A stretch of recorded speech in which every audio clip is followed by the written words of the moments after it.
Maria. I hope you're staying safe and happy and healthy in your homes. And I am in my kitchen. Like you can see, I'm very excited because we're going to be baking my chocolate swirled pumpkin bread. It has a wonderful streusel on top of it with a little bit of crunch. You want to start by prepping a few things ahead of time. So I have just a medium-sized loaf pan. I have 2 of them. So I've already sprayed this with just a little bit of the cooking spray, and I'm going to place this in here, and then I'm going to spray it with the cooking spray.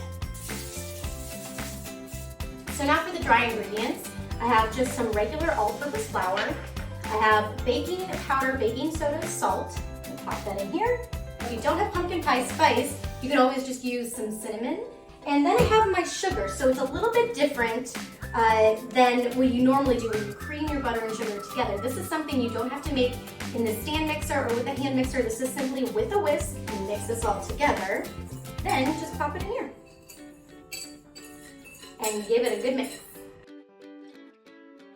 And now I have my wet ingredients. So I have my butter here and my eggs, and so I'm gonna add in my sour cream. I love baking with sour cream.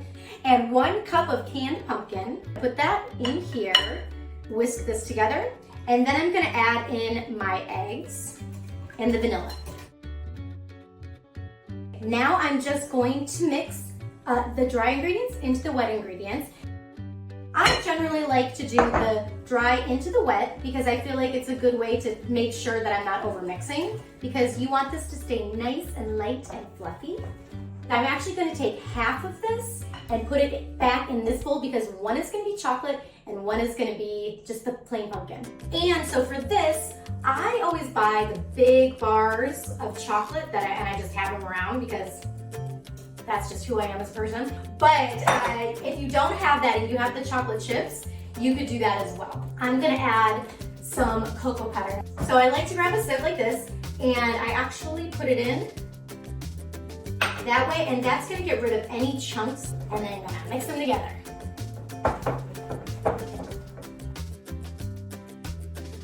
Now for the chocolate.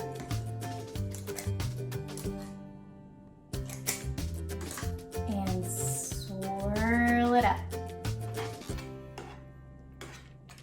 Okay, something else that I like to do to add to the top of this, just to make it extra special, is this spiced streusel. So in here, I just have some salt, some regular sugar. I do just cinnamon for this, but of course you could do a pumpkin pie spice as well, brown sugar, and some flour.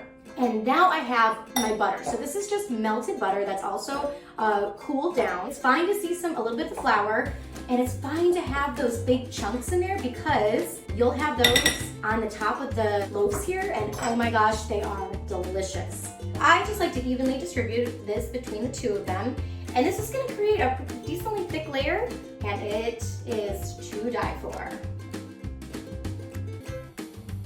JJ, what's in there? Oh, mine. Yeah, you can have some. That's mine. Yeah, you can eat That's it. yours. Well, you want it to cool for a decent amount of time if you have self-control, which I don't. There's nothing like a good warm piece of pumpkin bread. So let's see that swirl. Ooh, you can see that right in there. Please try out this recipe. You can find it on hallmarkchannel.com along with so many wonderful recipes. And if you make this or anything else, please let us know what you're up to. You can tag us at Home and Family TV. You can tag me at From Scratch with Maria, and you can also tag Hallmark Channel at Hallmark Channel. And I hope you're watching all of the movies and baking lots of fun things. And I'll see you guys next time. Have a good day.